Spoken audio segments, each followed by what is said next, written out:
বিএনপির কিছু ভাইয়েরা তারা বিএনপির না শহীদ জিয়ার বিএনপি করে, না তারা খালেদা জিয়ার বিএনপি করে, তারা ভারতের বিএনপি করতে চায়। সংরক্ষিত নারী আসন নিয়ে একটা কথা হচ্ছে, আমাদের স্পষ্ট মতামত দিয়ে দেয়।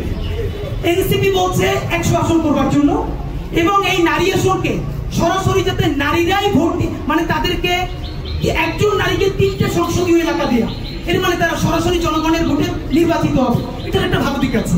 মানে হলো আপাতত নারীরা যেভাবে সংরক্ষিত আসনে মনোনয়ন পায়, তাতে তার নিজের কোনো কোয়ালিটি লাগে না, নিজের দলের কারো সে সেবা দাস হয়, বেশি চাটুকারিতা যে বেশি করতে পারবে তার স্বীকৃতি স্বরূপ তাকে একটা কোটা দিয়ে দেয়, সংসদে গিয়ে গান গায়।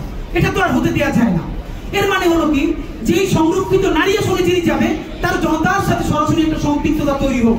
কিন্তু একটা কথা এখানে বিএনপি এটা চায় না, তারা বলে আগের মতো। এনসিপি বলে না, তাদের একসঙ্গে সরাসরি ভোট দেওয়া, কিন্তু দুটোর মধ্যে দুটো ক্রাইসিস আছে। বিএনপি যেটা বলে সেটা তো পুরনো বন্দোবস্ত হতেই পারে না।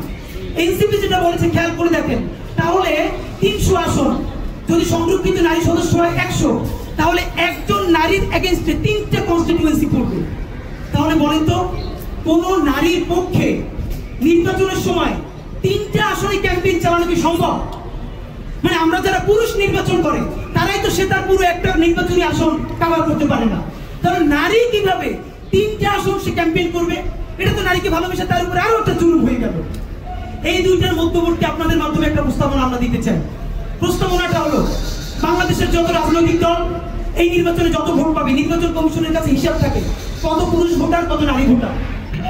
ভোটের শেষে নির্বাচন কমিশন ঘোষণা করবে যে এই নির্বাচনে বিএনপি নারী ভোটারদের 40% পেয়েছে, জামাত 20% পেয়েছে, এনসিপি 3% পেয়েছে। এর মানে পুরো জাতীয় নির্বাচনে নারী ভোটারদের সংখ্যা যেই দল যত পাবে তার অনুপাতে সে সংসদে নারী আসন পাবে। টানা 7মবারের মতো বেস্ট টিস্যু পেপার ব্র্যান্ড হিসেবে স্বীকৃতি পেয়েছে বসুন্ধরা টিস্যু। তাহলে লাভ হবে দুইটা। একে হলো, তখন নারী নিজে তার একটা এজেন্সিশিপ তৈরি হবে। ও, আমি যে ভোটটা দিচ্ছি এটার একটা স্পেশাল দাম আছে, কারণ নারীদের ভোটের উপরেই নির্ভর করবে প্রত্যেকটা রাজনৈতিক দল সংসদে কতগুলো নারী আসন পাবে। নাম্বার 1।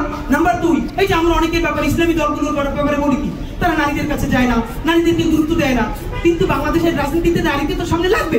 Very good. এই পলিটিক্সটাই যদি আমরা সবাই মিলে করতে পারি যে প্রতিটা দল যত % নারীর ভোট পাবে সেই ভোটের অনুপাতে সে সংরক্ষিত আসন পাবে মহিলাদের, তাহলে দেখবেন আগামীকালকে সুরসুর করে জামাতে ইসলামী, ইসলামী আন্দোলন, খেলাফত মজলিস, অপরাপর সকল ইসলামী দলগুলো নারীদেরকে নিয়ে রাজনীতি করতে বাধ্য হবে এবং নারীদেরকে স্টেক দিতে বাধ্য হবে। সুতরাং আমরা এটা আপনাদেরকে বলে রাখলাম। ফাইনালি আপনাদের সাথে আমরা যেটা বলতে চাই, যদি এবং আমরা বলেছিলাম যে একটা উচ্চ কক্ষ হবে, নিম্ন কক্ষ হবে। নিম্ন কক্ষে সাধারণ ভোট হবে, উচ্চ কক্ষে একটা আনুপাতিক হারে হোক, যেভাবে হোক আপনারা ঠিক করেন। তো যদি কোনো উচ্চ কক্ষ না হয়, আগের মতো 300 সংসদে ভোট হয়ে যায়, সেই পাড়ার মাঝখানটা যারা দেখলে মানুষ ভয় পায়, সে আবার সাংসদ হয়ে সংসদ সদস্য হয়ে এলাকায় ফিরে যায়, তাহলে এই অভ্যুত্থানের দামটা কি আমাদের বলেন? এবং বাংলাদেশের বড় রাজনৈতিক দলগুলো, বিশেষ করে বিএনপির কিছু ভাইয়েরা, তারা বিএনপির না শহীদ জিয়ার বিএনপি করে, না তারা খালেদা জিয়ার বিএনপি করে, তারা ভারতের বিএনপি করতে চায়। তারা ঘুরে ফিরে সেই পুরনো বন্দোবস্তের উপরে থাকতে চায়। আপনাদেরকে একটা কথা মনে করাই যায়, আমাদেরকে বিএনপির শত্রু হিসেবে চিহ্নিত করতে চায়। বাংলাদেশ প্রশ্নে বিএনপি যতখানি বাংলাদেশের, আমরা ততখানি বিএনপির পক্ষে। আমাদের চেয়ে আমরা বিএনপির মাখন খাই না, না খেয়ে আমরা বিএনপিকে ভালোবেসে সমালোচনা করি, বিনিময়ে বিএনপি শুধরাইছে কিনা দুইটা প্রমাণ করি।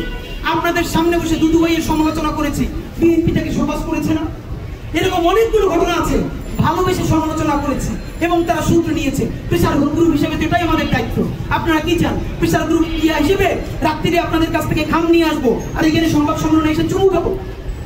তাহলে আমরা কি সেই প্রেসার গ্রুপ?